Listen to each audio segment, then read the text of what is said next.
This is a major turning point for the Boston Bruins as a new report from Craig Button and his final draft update for this year's draft has put the Bruins in a very interesting situation, which revolves a potential trade with the New York Islanders, who are currently sitting at number 1 overall. We're going to be going over Craig Button's list here, what this means for the Boston Bruins, and what their plan could be, as nothing has been revealed by this team just yet. Ladies and gentlemen, before we do get into it, be sure to hit the sub button if you haven't already. We had a video earlier today about this New York Islanders deal. Go ahead and watch that if you haven't already. It will give you a good update as to what we're talking about right here. You don't have to, but it does give you a very good insight with what could be moving with this 7th overall pick. But like I said, hit the subscribe button if you're looking for your Bruins news. We're going to have it all right here throughout this offseason. But let's jump straight into our first screenshot here, going over the list that Craig Button has brought us in this year's draft. And I'll pull it up on the big screen, final Craig Button list as of June 16th. Now, the draft is currently 9 days away from today, almost about exactly 9 days at the time of recording this and the time of this going up.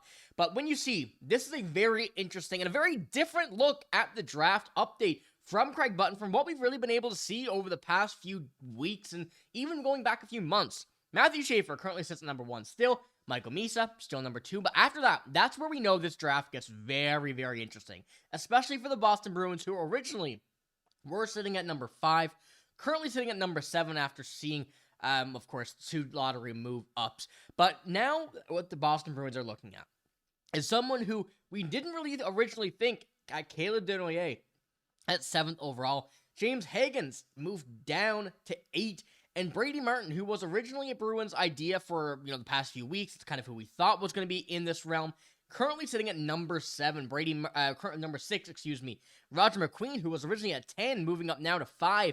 Porter Martone to 3, Anton Frundell 2. Porter Martone 4, Anton Frundell 3, But when we're looking at this is a very interesting for the Boston Bruins, because we know the Bruins were originally going to go Brady Martin. That's what it had seeming like. That's what really, I don't want to say all signs were pointing to, but that's what we were really coming to terms with, that this was likely going to be the move. However, now that we see Caleb Desnoyers move down, a player who we originally thought was going 4, maybe 5, is someone who is currently sitting at the Boston Bruins, while James Hagens at number 8 is someone that many other teams are interested in. Also, the Boston Bruins have been at some point. We really don't know the status right now. This is where the New York Islanders come into play, knowing that they want to get a guy like James Hagens. The reports have been all about him lately, that the New York Islanders are going to do whatever they can, and that's why this morning's video with the trade was very important when it comes down to this, and it gives the Bruins a lot to think about, because when we know Caleb Desnoyers, 84 points in 56 games, 35 goals, 49 assists, 30 points in 19 playoff games. He is a phenomenal center. He's, not the smallest player either, sitting at 6'2", and I'll pull this up on the other screen here. 6'2", 180, not the smallest guy, definitely a very, very good playmaker. I would argue one of the best in this draft. I think he's a phenomenal player, and arguably was probably my favorite, him and Anton Frundell, in this draft for my Boston Bruins, choices. And I'm excited to see him there. Now, this gives the Bruins that opportunity to make this pick, trade this pick up or down, trade it for a player that's NHL ready, and that's what we've been able to see the past few days. And kind of going over it is when we were looking at this RG tweet from this morning coming out. We made that video this morning, like I mentioned. The Bruins and Islanders trade talks are heating up. It's not just about JG Pageau, who we also had a video on. Sources confirm the number 7 overall pick and James Hagens are in play. So I kind of theorized this morning that when we do take a look at a trade like this that could be going down, that is, seemingly imminent at this point, where these reports are coming out about it, and I don't want to say it's just going to happen, tonight or whatnot. It seems like things are going to be waiting until the Bruins pick they're on the clock. The Bruins are currently sitting at number 7. If a James Hagens is available, I do expect that's when you're going to see the Islanders really trying to make that big push for it, because they don't really want to waste that just in case Hagens goes early. But the Bruins are also, according to multiple reports, still interested on many other teams with that moving the 7th overall pick, which gives us a pretty interesting idea as to where we're going to stand now when it all comes down to 9 days' time at the draft. I want to pull this up here from Don Sweeney as well. This is what he kind of had to say on the idea when Marco Sturm was being introduced in the press conference. We're in a unique position this year, drafting the top 10 that we haven't been there for a significant amount of time. It might be making the selection, but it won't mean that we aren't having conversations that says, how do we improve our hockey club today and moving forward? So Don Sweeney has already implied the fact that they've thought about moving this pick. They're assuming they're going to make it, but they're not confidently saying, yes, we're going to make this, or yes, we are going to trade this pick. This was a week ago about now when Marco Sturm was introduced at his press conference. They started that conversation then. It seems like it's well underway now with many teams being in calls, in talks with that 7th overall pick from the Boston Bruins. Now, the Islanders one's, I'd say, the more important kind of one here for now, due to them having the 1st overall pick, that also having Matt Barzal and Noah Dobson. As I mentioned, I'm not going to jump too much into that here in this video, so go check out the one from this morning if you haven't already.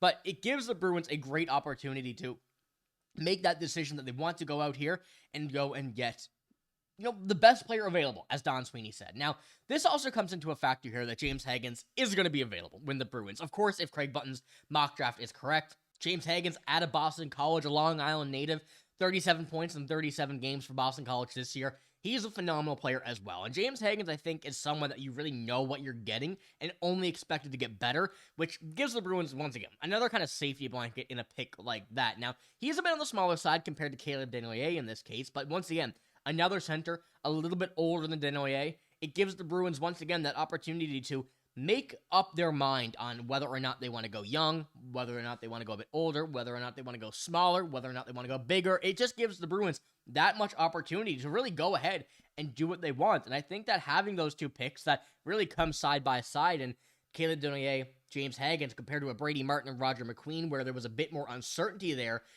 you get what you know what you want. And in this case, I think the Bruins are certainly evaluating their choices, evaluating their decisions, and really going to be coming down to see what they want to do here. And I'm expecting a lot more conversation around these kinds of notes with the Boston Bruins, maybe the Islanders continuing, maybe some other teams getting thrown into the mix here that we already know are in conversations, but we don't know who they are just yet. I'm expecting a lot more stuff to come out, and the Bruins going to have a lot of decisions to make over these next few days as more stuff continues to come out. Now, I do have another quote here that I wanted to pull up here from the source close to RG that was in this article going over the Islanders trade. Based on what I'm hearing, their goal is to move up into the top 5, but if they can't do that with the drop-off after the top 5, they would like to use the 7th overall pick in a trade package that could get them a player for their lineup now. And this also kind of comes down to what I was talking about, where they have that ability to move into the top 5, throw in the 7th, go up and throw in another player or a prospect, a bit more than what they have right now. There's also been players like Pavel Zacha, who has reportedly been in the available via trades. The Bruins want to move up. Now, would they have done this now? Has their decision changed that Caleb Desnoyers and James Hagens have reportedly dropped, according to Craig Button? Now, we haven't seen this from everybody. Of course, this is just Craig Button's, but the Bruins have a lot of decision-making to do. And, and as we kind of progress through these days, and, I don't even want to say weeks at this point, through this week, the Bruins are going to be looking at every possible option. That also comes down to a trade and who is going to be really out here. Because when we go and take a look, I want to pull this up, the offseason projections from Bruins Cap Space on Twitter. When we do and go and take a look at their offense here, I'm really going to count out defense in this draft for the time being. But looking at the offense here, there's a lot of holes that can be filled. Now, they have a lot of centers, as I've been kind of mentioning over the past little while. Not a lot of quality centers. If they can go and get one here in this draft, you do it. But there's openings everywhere. And I think that openings that the Bruins are going to be needing are not something to kind of disregard here when it comes to a top 7 pick in this year's draft. So knowing what Craig Button has done here, knowing what kind of changes he's made, what do you want to do with the Boston Bruins draft pick? If you were making this choice, if you were Don Sweeney in this case, who would you draft? What would you do? Would you make a trade with the Islanders, trying to move up to that 1st overall pick? You would have to give up quite a bit, but if we know there's guys like Noah Dobson on the table, guys like, of course, we've seen the report that they're not going to be offering up any of their centers from the New York Islanders, but maybe a Matt Barzal is available. Do you make that pick over an actual draft pick here in this draft? Let me know what you think about all this stuff here in the comments below, but as I mentioned, we're going to have a lot more stuff coming out over these next few days with all of the Boston Bruins news regarding trades, draft stuff, free agency. You're not going to want to miss it. I'll have it here for you guys first on the channel. That's all I got in this video. If you did enjoy, give it a like, hit the sub button as well, but I'm signing out. Thank you for watching. Hope you have a great day. See you later.